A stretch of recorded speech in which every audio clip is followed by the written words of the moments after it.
Hello team, welcome to another ATP Geopolitics video with myself, Jonathan, the MS Pitts. Ukraine War News Update, third part thereof for the 7th of October 2024. We're going to start with, and there's quite a few chunky bits to go through today, a couple of articles, a Times article, a New York Times article to do with Ireland and Trump and Putin, really fascinating articles, but we're going to start with Russian stealing Ukrainian grain from occupied Mariupol. Another batch of 8,000 tons of grain was transported from Mariupol to a Russian port. Quote, the total volume of Ukrainian grain stolen and transported through the port of Mariupol this year has already exceeded 180,000 tons.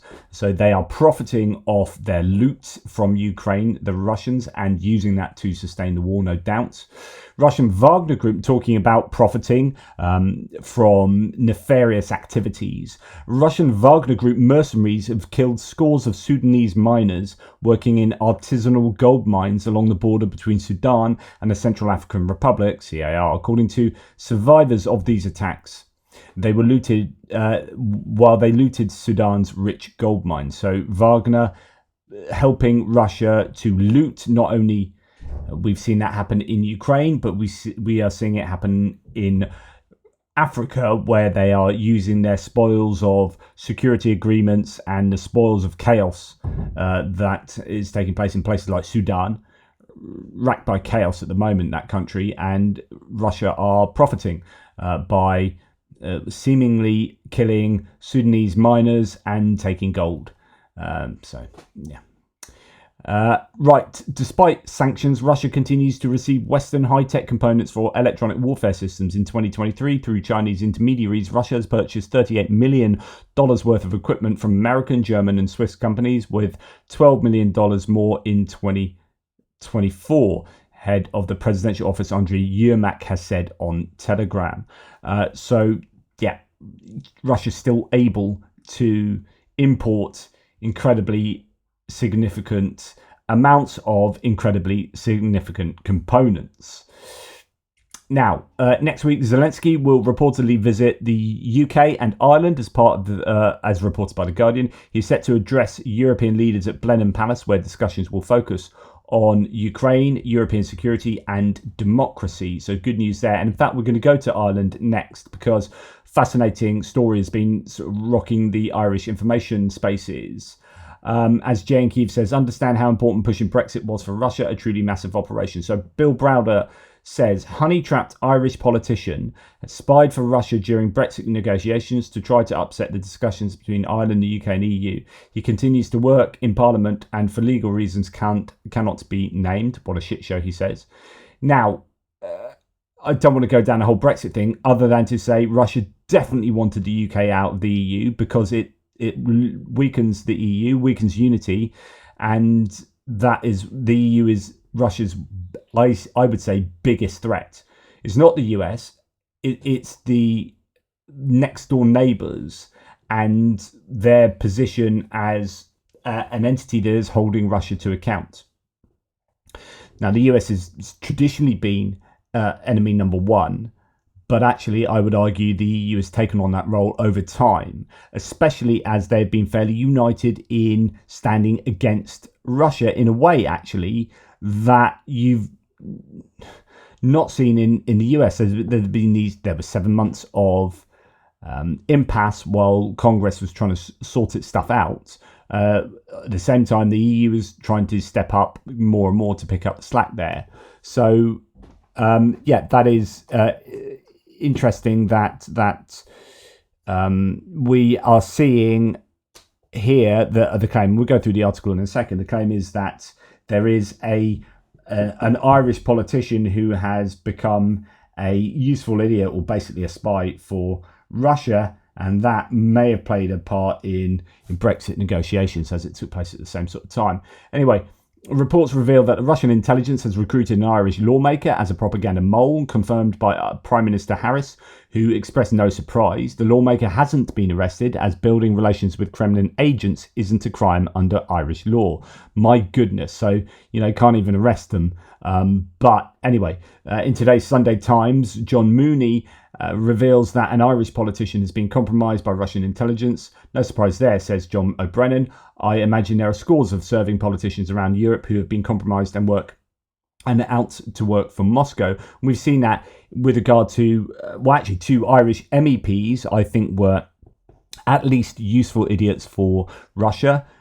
Claire Daly and Mick Wallace, wasn't it? And then it was the Latvian MEP as well that they were closely associated with, and many others, I would say. You've got whole parties, the AFD, BSW, Rassemblement National, Fidesz. All of these parties, I think, are thoroughly compromised by Russia. Anyway, to go into the Times article, how a Russian operative smeared an Irish politician. Let's just quickly read some of it. Despite his extensive counter-surveillance training, Sergei Prokopiev failed to notice the surveillance officers monitoring his activities at quarters. Officially, Prokopiev served as a counsellor at the Russian embassy in Orwell Road in Dublin, but this was his cover story. Prokopiev was a spy, a high-ranking military intelligence officer sent to Ireland by Russia's armed forces to operate under diplomatic cover. Now, an aside here, and it goes on to talk about this later in the article, but Russian diplomats are invariably spies. This is why so many of them are now being ejected from Europe, because we've known they've been spies for a long time, but better keep them in a place where rather than send them off to pop up elsewhere at a later point in time and you kind of lose track of them. The diplomats are not diplomats, they are spies. Anyway, his mission was to recruit and handle agents, sources, and assets from the worlds of politics, business, and media, but also to engage in what Russians call active measures. And we are going to return to that later with regard to Paul Manafort in a New York Times article concerning this kind of activity within the US.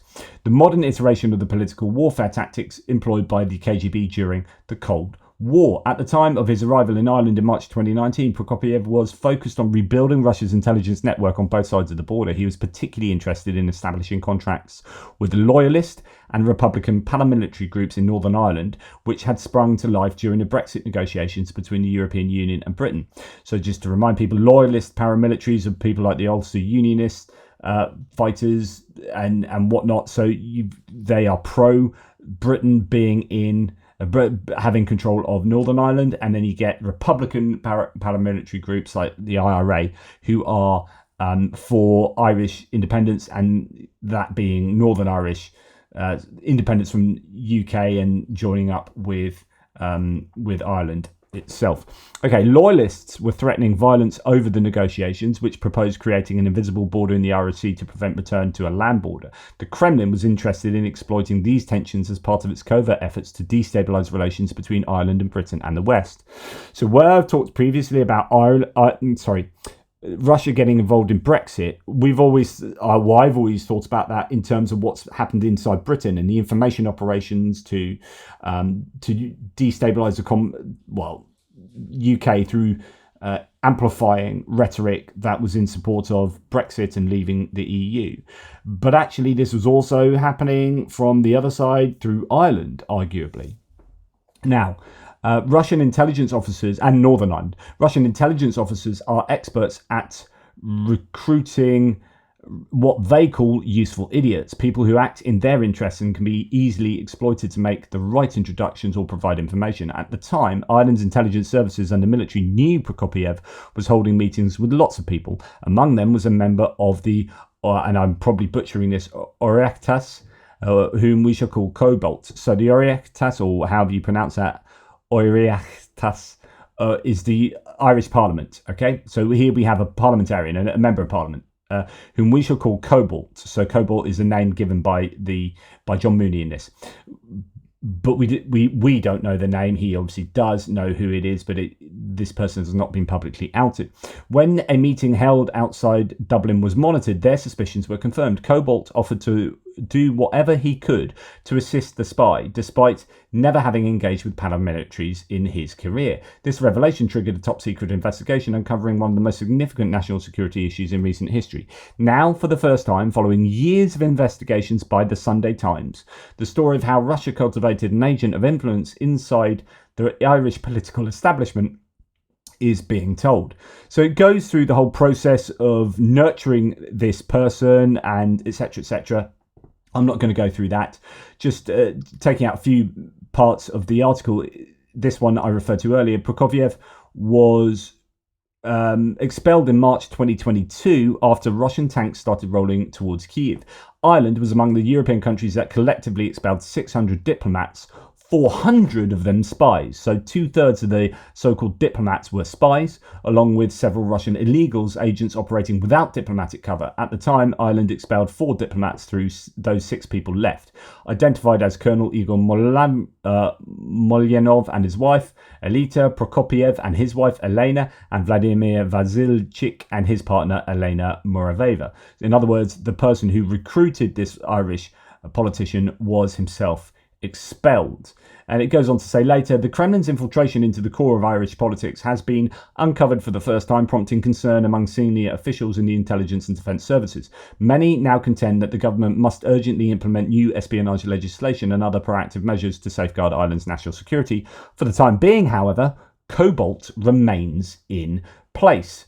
And then a little bit further on, given Ireland's history of sectarianism and paramilitary violence, the country is fertile ground for Russian operations, he said. This is called Walton, a historian of intelligence. The same was true of the wedge issue of Brexit in Britain. It's important to remember that many of the Kremlin's useful idiots, a KGB term, in the West didn't even know they were being manipulated. Others, however, were willing assets. Since the mass expulsion of Russian spies from the EU in 2022 after the invasion of Ukraine, Moscow has redoubled its efforts to recruit assets inside parliaments, police forces and militaries, civic organisations and universities. This year, spy rings have been uncovered in Britain, Germany, France and Bulgaria. Agents have been found in the European Parliament, as I mentioned earlier, the Latvian one and those 2 Irish ones, it has to be said.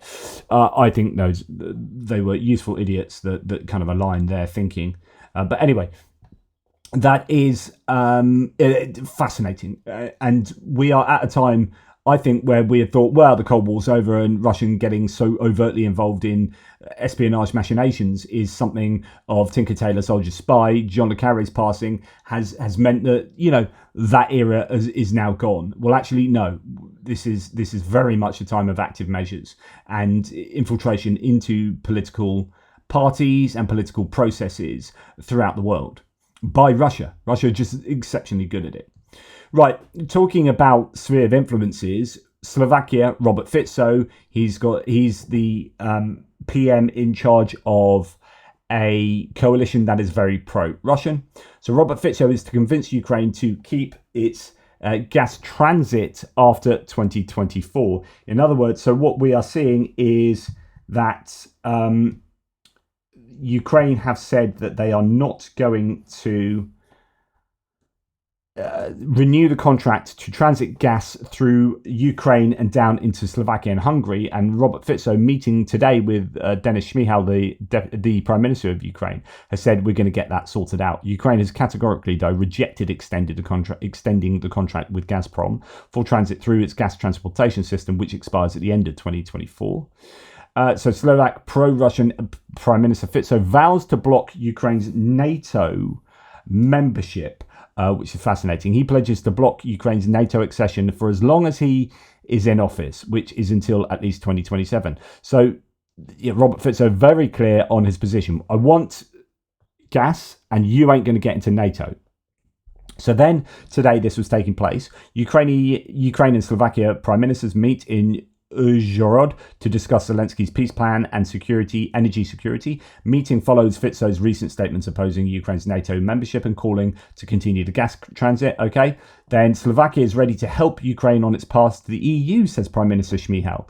However, so that's interesting. Slovakia is saying, yeah, we're cool with you being in the EU. However, Slovakian Prime Minister Fico warned that some EU countries, I wonder who he's talking about, Hungary, anyone, will try to slow down Ukraine's accession process. Interesting that the implication here is that he won't, that Slovakia is on board with them joining the EU. Ukraine will not extend the transit agreement with Russia after it expires, though, says Shmyhal.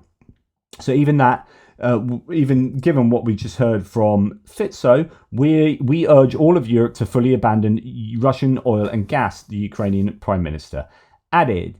And then here, Slovakian Prime Minister Fico said he intends to visit Moscow next year to commemorate the 80th anniversary of Victory Day. Of course he does. He previously emphasised his desire to persuade Ukraine to maintain gas transit after the 2024 expiration there. So that's a kind of a mix of everything that's happened. The latest is this.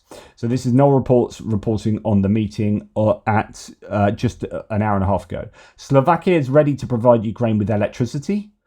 So Slovakia providing Ukraine with electricity, given their own electricity network has been absolutely screwed over by the Russians. And non-lethal military aid. Interesting. So that's going to be things like helmets, demining equipment, body armor, that kind of stuff you would have thought. IFACs, like first aid kits and whatnot, I'm suggesting. And is preparing a financial assistance package. While supporting Ukraine's EU membership, the country remains cautious about NATO accession. Interesting. So that's not a hard no. But will participate in related conferences, said Fico during a meeting with Schmihal. So there is some movement there. That's really, really positive. Now, moving sideways to Hungary, a US Republican delegation visits Hungary and questions Orban's relations with Russia and China. This is super, super important and good to hear. Viktor Orban is the darling of Trump, and Trump is obviously the GOP or the Republican nominee for president. And Viktor Orban has been a guest at Trump's Mar-a-Lago several times. He's had the red carpet rolled out for him, literally.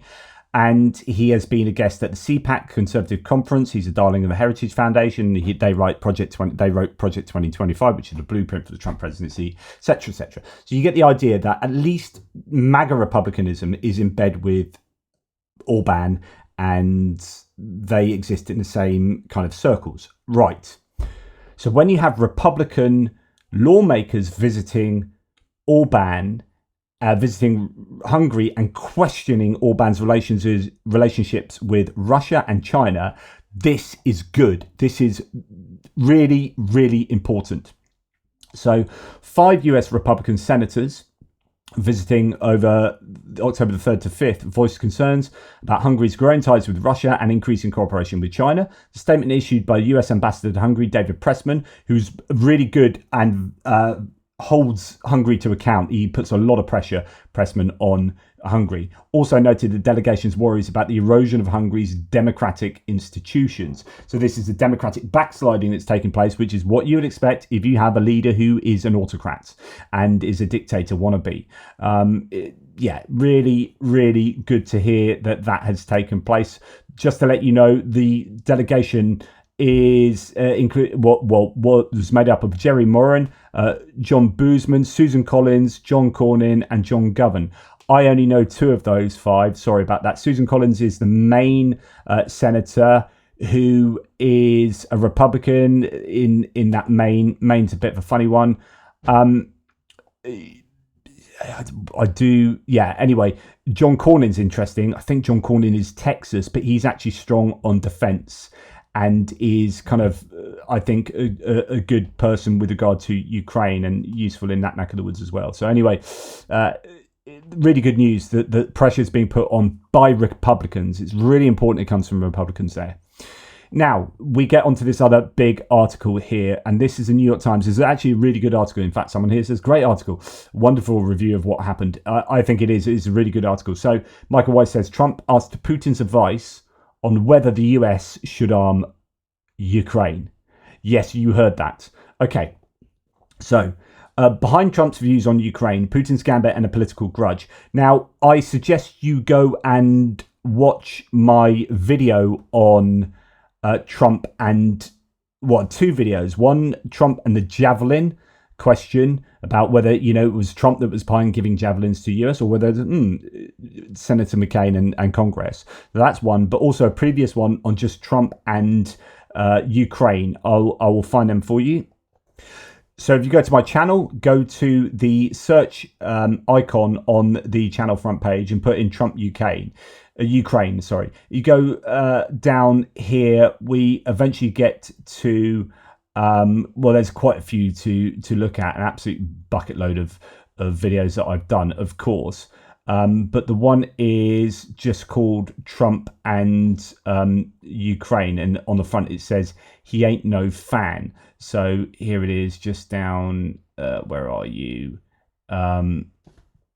He ain't no fan. This one, Ukraine war update extra from the 12th of April. Trump and Ukraine. That one gives you a whole synopsis of Donald Trump's relationship with Ukraine right from decades ago, right through to now, and why it's obvious that he is not the right person for supporting Ukraine going forward. Just from his whole history, his whole involvement, his own words, and the words of people around him, etc., etc., etc. That's all in one place. My views on Trump and Ukraine. Now, this New York Times article completely verifies all my claims, interestingly, in that video, or at least many of them. So it dips into some of it here, but we're going to go through not a massive amount of this article. It's a huge article, but some of it. Let's start here. So on July the 7th, 2017, after President Trump and President Putin of Russia shook hands in Hamburg, Germany, to conclude their first face-to-face meeting, Secretary of State Rex Tillerson, interestingly, he wasn't the guy that said, quote, Trump is an effing idiot, anyway, walked out of the sterile conference room, removed notes from his pocket, and gave anxious White House aides a summary, quote, "We've got work to do to change the president's mind on Ukraine," Mr. Tillerson said.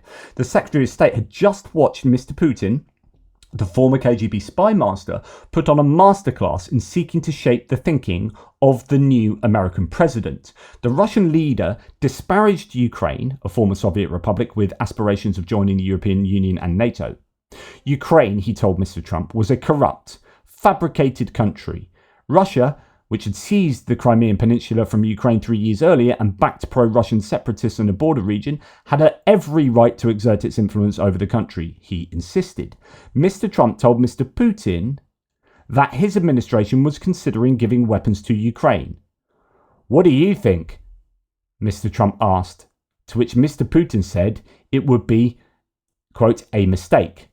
Whatever America gave the Ukrainians," he said, "they would ask for more." Mr. Trump, who came to, that you would go to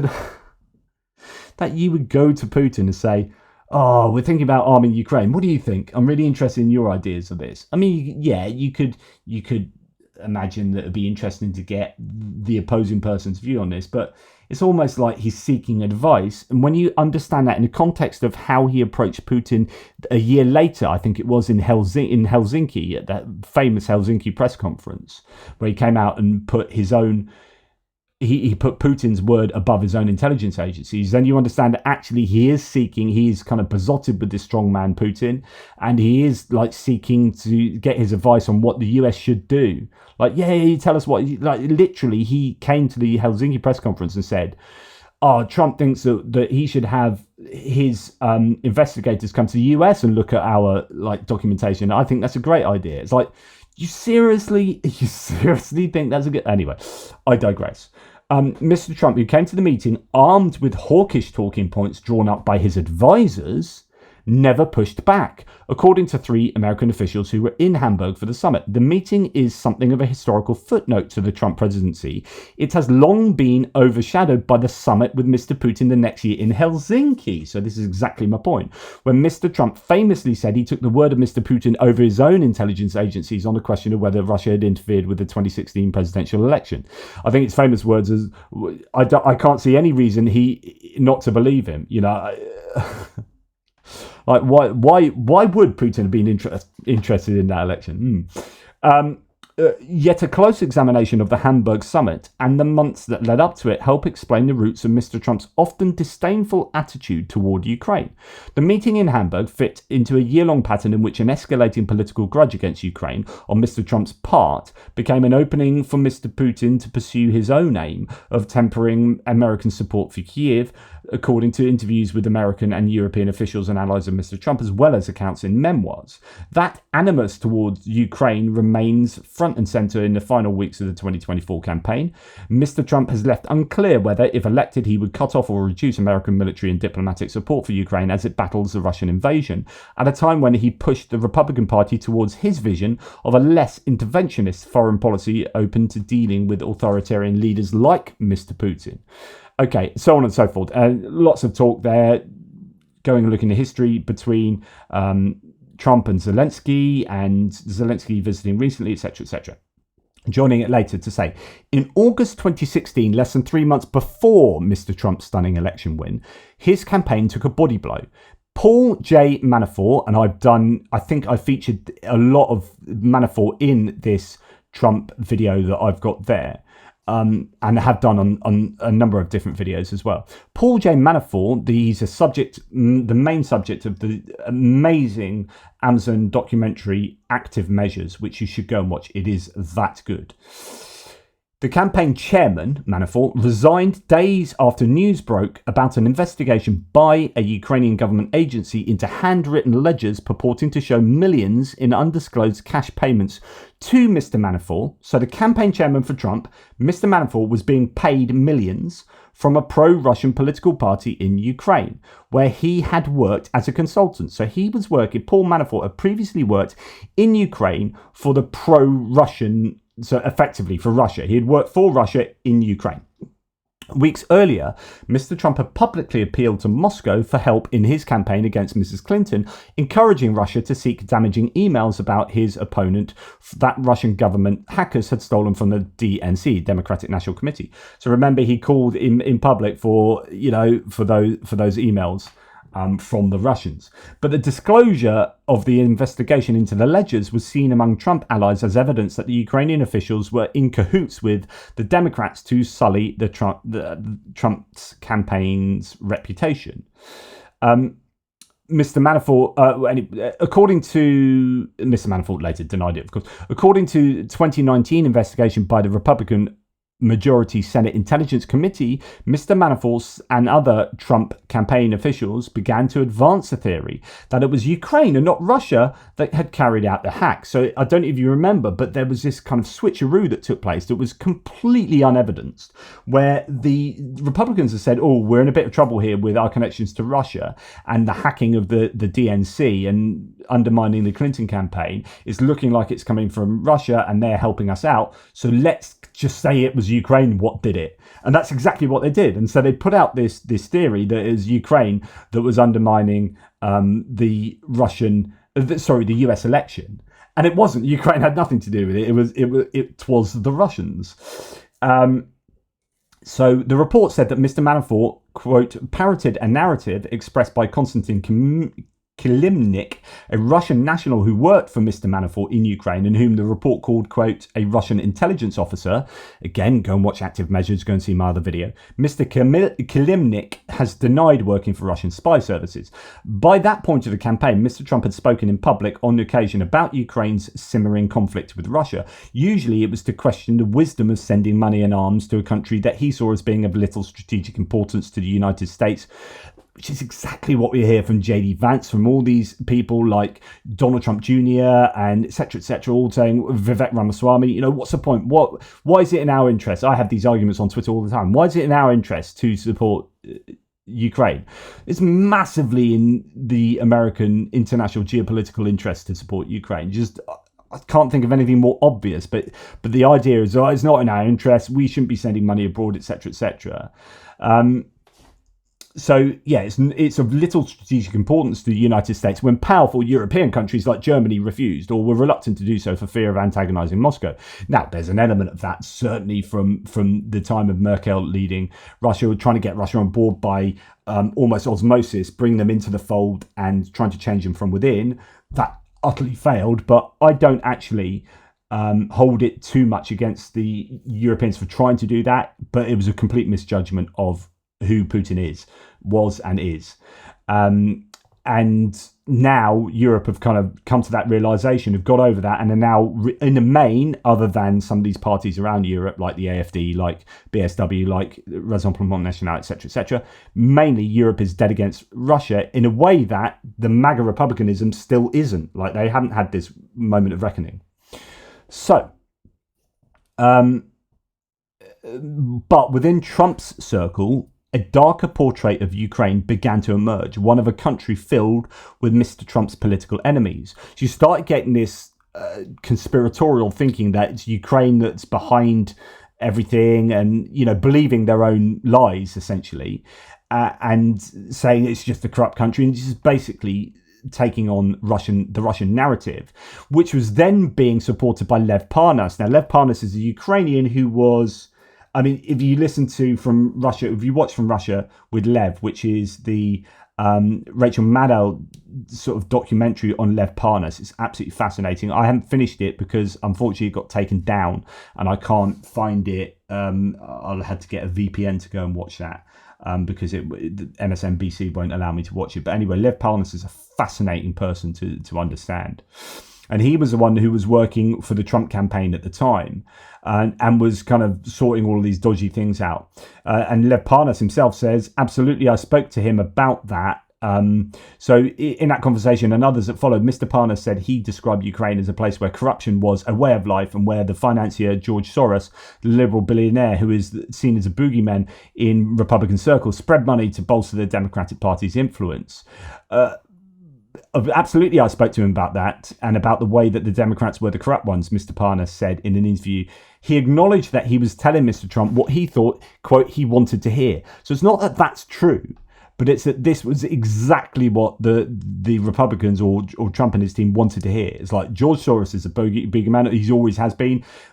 He's this Hungarian Jewish person that is the boogeyman for Viktor Orban. Viktor Orban's beloved by the MAGA Republican circles. So this totally fits. And this is what Lev Parnas was doing.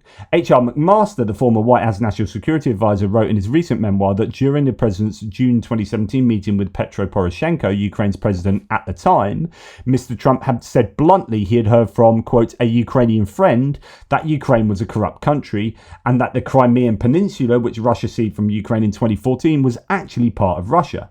Mr. Parnas said that he believes that this was a reference to him, quote, I'm the only Ukrainian American friend he had at the time, he said. So this is like Lev Parnas wrongly and like really irresponsibly just feeding lies. Yes, Ukraine has issues with corruption, but to the point where you put Russia above them, where Russia is worse on corruption, as according to Transparency International index. Yeah, Lev Parnas was just stoking that fire. And then as it says here, Putin then continues that stoking. According to a former US official with direct knowledge of what took place during the call, so a phone call between Putin and Trump on January the 28th, 2017, it was Mr. Trump who first raised the issue of Ukraine, asking Mr. Putin to give his opinion about the country because he had heard differing views. The Russian president seized the opening. I mean, this is like... I don't really know about, genuinely, I don't know that much about Ukraine. Putin, what's your view? Because I'm sure you can clear it up for me. It's like Putin's just thinking, yes, this is like Russian propaganda 101. Let's just do it. Blah. There you go, Trump. So the Russian president seized the opening. He launched into an extended monologue about corruption in Ukraine. Mr. Trump was guarded in his response, neither agreeing with Putin nor defending Ukraine, but he acknowledged that Russia's dispute with Ukraine was an obstacle to his goal of improving relations with Moscow. The same day, Mr. Trump got a different perspective on Ukraine from Angela Merkel, the German chancellor, but had little patience for what he saw was Ms. Merkel's lecturing. During the phone call, Ms. Merkel walked the American president through the history of the Russian-Ukrainian relationship. So in other words, what you've heard from Putin, let's give you the counter to that. Actually, this is the truth of the Russia-Ukrainian relationship. She discussed what American and European nations did to support Ukraine during the Obama administration. Of course, that's going to turn him off. Whatever part of what Trump was doing in his administration was just undoing everything that Obama did. So if Obama was seen as supporting Ukraine, the natural instinct from Trump would be to not support Ukraine. It's as simple as that, and that's been well documented through by many analysts. She discussed that what American and European nations did to support Ukraine during the Obama administration, how it was essential for support to continue, and how Russian aggression in Ukraine needed to be blunted or risk further destabilization in Eastern Europe. Mr. Trump shut down the discussion. Thank you very much and goodbye, was Mr. Trump's response, according to one person who listened to the call.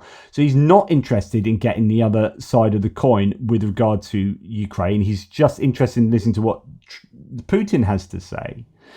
And then you get this meeting in Hamburg. But the next day in Hamburg, sitting across from Mr. Putin, the American president listened as Mr. Putin delivered a monologue. Mr. McMaster wrote in his book that Putin, quote, used this time with Trump to launch a sophisticated and sustained campaign to manipulate him. Beyond his usual points about Ukrainian corruption, Mr. Putin made an argument that he had a duty to protect Russian speakers in the eastern part of the country along with the border with Russia from, quote, ethnic cleansing. Russian talking point number 64.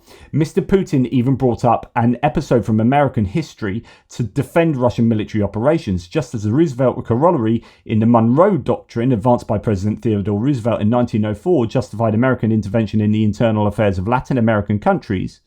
He said, so was Russia justified in operating inside Ukraine to protect Russian-speaking citizens there. Of course, this is very clever, isn't it? This is what you do. Like, oh, look what this great American leader that you really revere did to justify in order so that he could go and sort out some of these problematic Latin American neighbours. Okay, well, that's what we're doing. Very clever. Fiona Hill, a senior member of Mr. Trump's National Security Council staff, who was in Hamburg for this summit, said she believed that Mr. Putin most likely referred to Roosevelt in the meeting because he did his homework and knew that Mr. Trump had a fixation with the former strongman president. When Mr. Tillerson huddled after the meeting with several of Mr. Trump's advisors, including Mr. McMaster and Ms. Hill, Mr. Tillerson said that the Russian president had done his, quote, KGB shtick on Mr. Trump, Ms. Hill recounted. Mr. Tillerson, she said, stressed that they all had their work to do to counter Mr. Putin's anti-Ukraine rhetoric. So what you had here, and it goes on to say this, well, let me just read this next part. Quote, Putin was basically telling him that you can't trust Ukraine and don't give them anything, Ms. Hill recalled about Mr. Tillerson's briefing. Now, what happened subsequent to that, and I won't go into the rest of the article where it talks about that, is that people behind the scenes, like McMaster and Tillerson and Hill here, recognized that they had to change Trump's opinion on Ukraine, but they were kind of unable to do that. So they were starting to do things behind the scenes. This included like Congress passing through military aid to Ukraine in a form of javelins, with Senator McCain doing that, and a team like Hill and McMaster like sorting that out, and stuff was going on behind the Trump facade, really, or not the facade, the Trump opinion, and where Trump was positioned on this, which was erring more and more towards a Putin position. Others were kind of backpedaling or doing other things behind the scenes. And we join it later to finish. Yet Mr. Trump's negative views on Ukraine hardened over time, despite what these guys are doing behind the scenes, creating a strange disconnect between official American policy and public statements by the commander-in-chief. On the morning of July the 25th, 2017, weeks after his meeting with Mr. Putin, the president fired off a post on Twitter seeking to prod his attorney general to investigate election meddling by Ukraine. Quote from Trump, Ukrainian efforts to sabotage the Trump campaign, quietly working to boost Clinton. So where is the investigation, AG? At Sean Hannity. Republican lawmakers on Capitol Hill began to echo Mr. Trump's rhetoric about Ukraine. This is where you start to see the MAGA supporting lawmakers in Congress support this Trumpian anti-Ukraine rhetoric.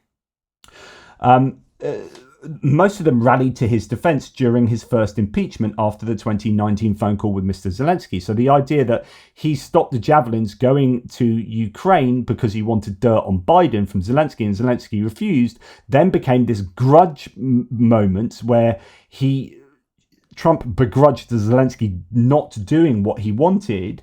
And although the aid ended up going through because he was impeached, right? Aid ended up going through. Now Ukraine is like in the bad books for Trump, and therefore, by extension, in the bad books for all of those who really support Trump, irrespective of what the strategic objectives are for the US might be. Anyway, in effect, what Mr. Trump and Mr. Giuliani were asking the Ukrainians to do in the 2020 election, announced an investigation into the Bidens, was akin to what they accused the Ukrainians of doing for Mrs. Clinton in the 2016 election with the announcement of the Black Ledger investigation. Mr. Zelensky did not give in to the pressure, and that's where that has led us to where we are today. Now, this sort of interference in the American electoral process and in the information spaces continues. As Senate Intelligence Committee member Mark Kelly has warned, there is a, quote, huge misinformation campaign by foreign actors. After hearing from the FBI, the DNI, and the NSA, Kelly estimates 20 to 30% of the political content and comments on social media are generated by Russia, Iran, and China. And that is fascinating and deeply, deeply worrying. And it's really good that it's now being explicitly talked about on the news like this. Something needs to be done. So as Nicole Pearl-Roth here says, I have to say, Twitter has never been scarier than it is at this moment. It's bad. It's been bad for a while, but I've never seen this level of disinformation being pumped out and monetized by its owner about the election, about natural disasters. It goes on. Quote, a republic, if you can keep it, we are watching it disappear in real time.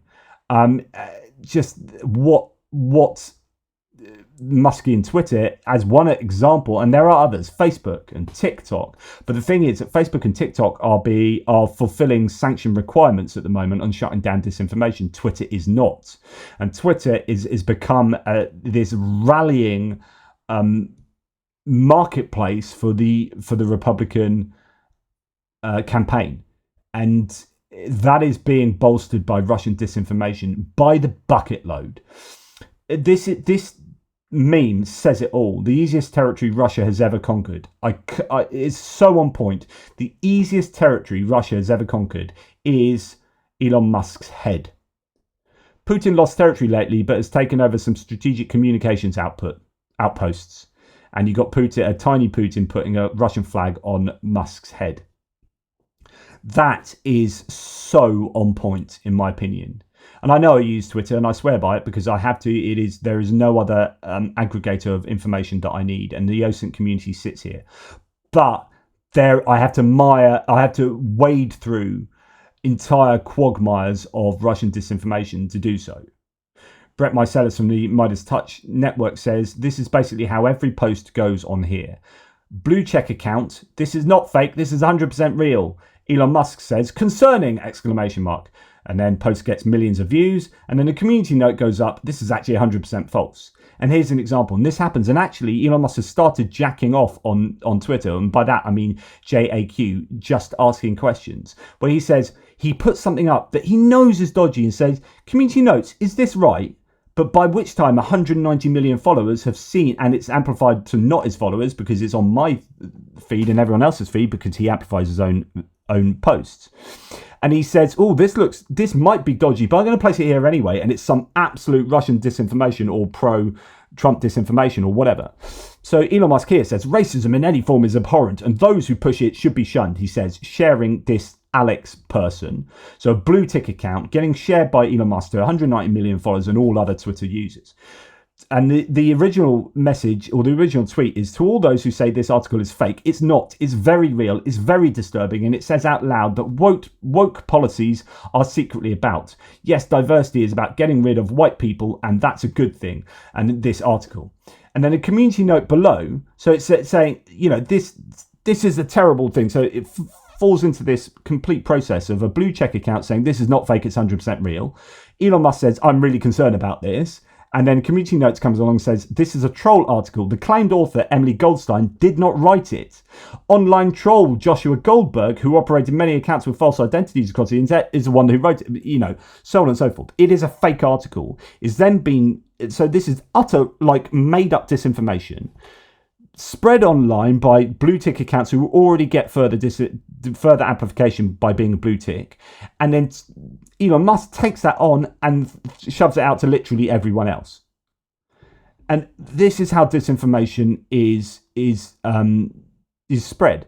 The misinformation Elon is perpetuating and amplifying on this site is quite remarkable, says someone else.